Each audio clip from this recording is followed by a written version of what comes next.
दोस्तों बात करने वाले हैं ओरिएंटल ट्रिमैक्स स्टॉक के बारे में। देखो स्टॉक के बारे में दो सबसे इंपॉर्टेंट चीज मैं आपको बताने वाला हूं। एक तो स्टॉक के होल्डिंग पैटर्न के बारे में और दूसरा स्टॉक के पिछले 5 साल के रिटर्न के बारे में। देखो दो चीजें काफी ज्यादा जरूरी होती है। ये दो चीजें अगर आपने ये दो चीजें बारीकी से किसी भी स्टॉक में चेक कर ली तो समझ लो आपने उस स्टॉक की 70 से लेके 80-90% की जो फंडामेंटल एनालिसिस है वो कंप्लीट कर ली। देखो स्टॉक के जो फंडामेंटल होते हैं, जो पॉजिटिव न्यूज होती है वो स्टॉक को मजबूत करती है, लेकिन जो स्टॉक के रिटर्न्स होते हैं वो आपको फाइनेंशियली मजबूत करते हैं। इसलिए किसी भी स्टॉक के 5 साल के रिटर्न जरूर चेक करें, उसमें एंट्री करने से पहले, नहीं बाद में फिर आप रिटर्न करते रहोगे। ठीक है, देखो रिटर्न पिछले 5 साल के रिटर्न से हमें एक अंदाजा मिल जाता है भाई उस स्टॉक में शॉर्ट टर्म में वो स्टॉक ज्यादा रिटर्न देगा। एक अंदाजा मिल जाता है, एक पैटर्न मिल जाता है और एक मतलब आपको आइडिया मिल जाता है भाई वो स्टॉक शॉर्ट टर्म में ज्यादा रिटर्न देगा या फिर वो स्टॉक लॉन्ग टर्म में ज्यादा रिटर्न देगा।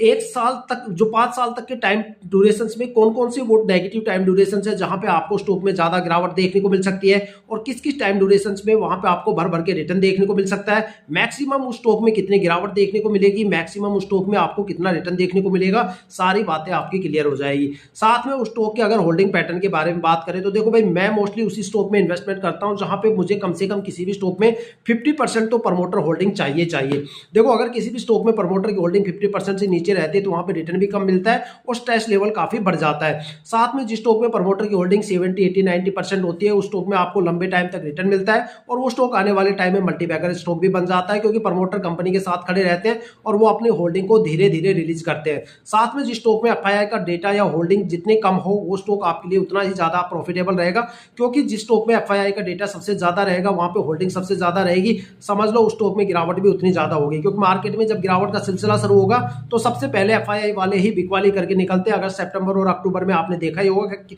एफआईआई का क्या खेल चल रहा है, क्योंकि एफआईआई का मतलब होता है फॉरेन इन्वेस्टर्स। जब वो लोग फॉरेन मार्केट में भी इन्वेस्टमेंट करते हैं, इंटरनेशनल मार्केट में, जब उनको वहां पे गिरावट फील होती है तो वो यहाँ पे सबसे पहले सोल्ड आउट करके निकलते हैं। तो एफआईआई की होल्डिंग कम से कम जिस स्टॉक में होगा वो स्टॉक ज्यादा प्रॉफिट देगा।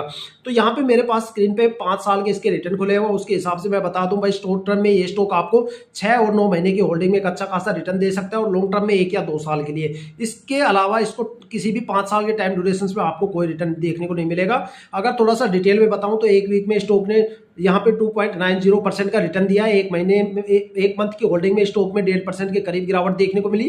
3 महीने में स्टॉक में 37% के करीब गिरावट देखने को मिली। 6 महीने में स्टॉक ने 14.5% से ज्यादा का रिटर्न दिया। 9 महीने में स्टॉक ने करीब 46% का रिटर्न दिया। 1 साल में स्टॉक ने 28% का रिटर्न दिया। 2 साल में स्टॉक ने 49% के करीब रिटर्न दिया। 3 साल में स्टॉक में 9.25% की गिरावट देखने को मिली। 4 साल में स्टॉक में 12.5% की गिरावट देखने को मिली और 5 साल में स्टॉक में 10.5% की गिरावट देखने को मिली। और प्रमोटर होल्डिंग काफी कम है, 27